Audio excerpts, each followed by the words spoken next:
بسم الله الرحمن الرحيم.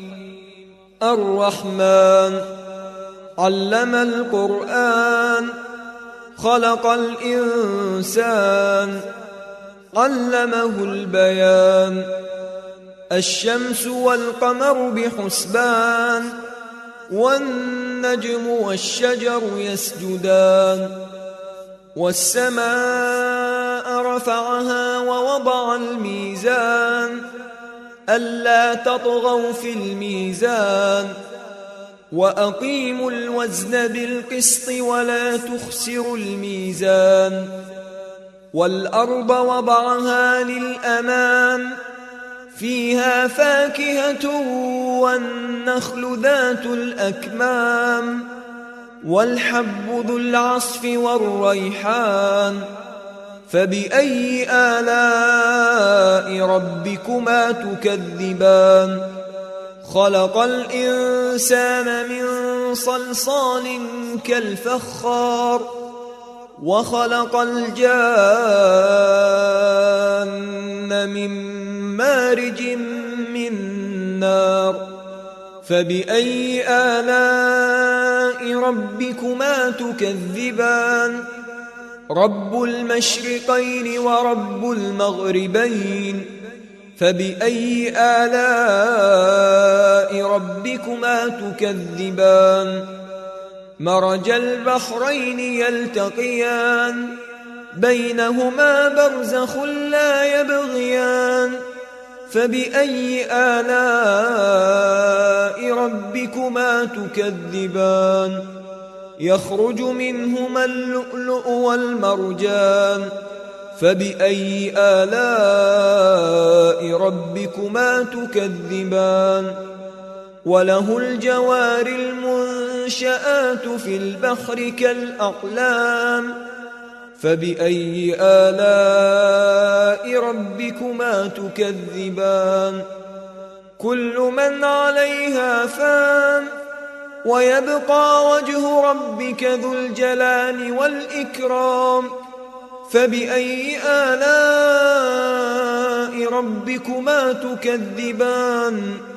يسأله من في السماوات والأرض، كل يوم هو في شأن. فبأي آلاء ربكما تكذبان؟ سنفرغ لكم أيها الثقلان.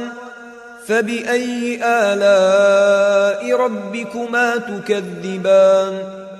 يا معشر الجن والإنس إن استطعتم أن تنفذوا من أقطار السماوات والأرض فانفذوا، لا تنفذون إلا بسلطان.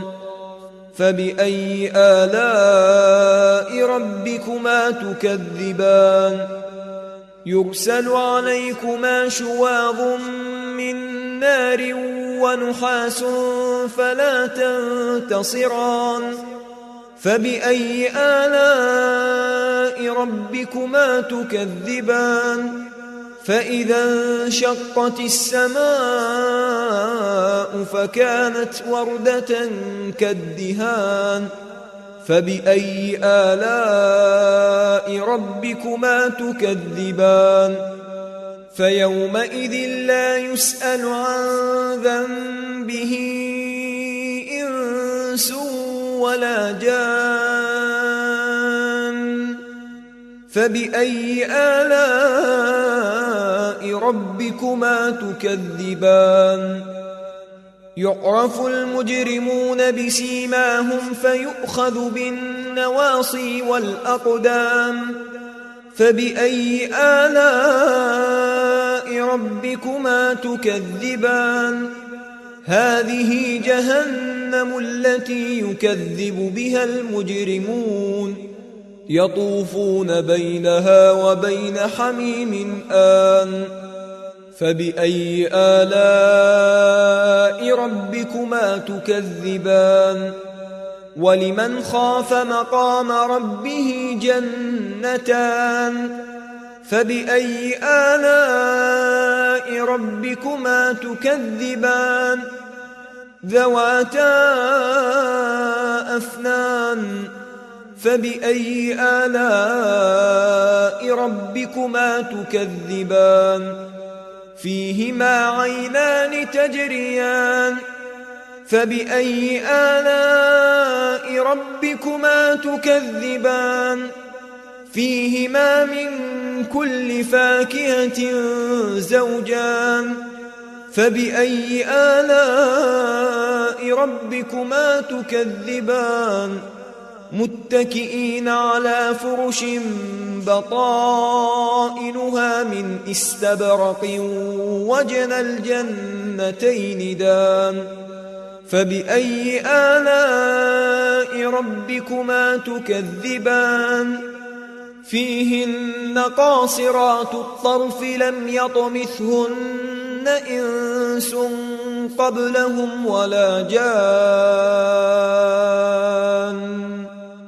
فبأي آلاء ربكما تكذبان كأنهن الياقوت والمرجان فبأي آلاء ربكما تكذبان هل جزاء الإحسان إلا الإحسان فبأي آلاء ربكما تكذبان ومن دونهما جنتان فبأي آلاء ربكما تكذبان مدهامتان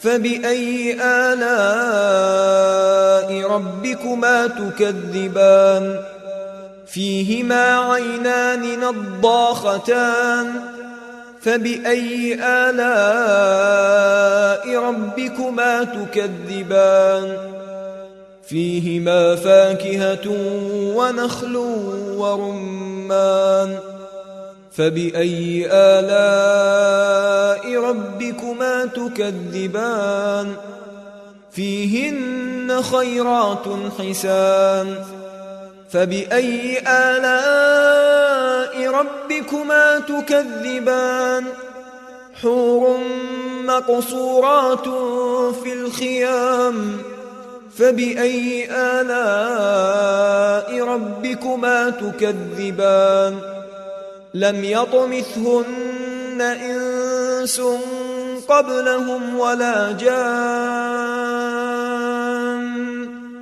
فبأي آلاء ربكما تكذبان متكئين على رفرف خضر وعبقري حسان فبأي آلاء ربكما تكذبان تبارك اسم ربك ذي الجلال والإكرام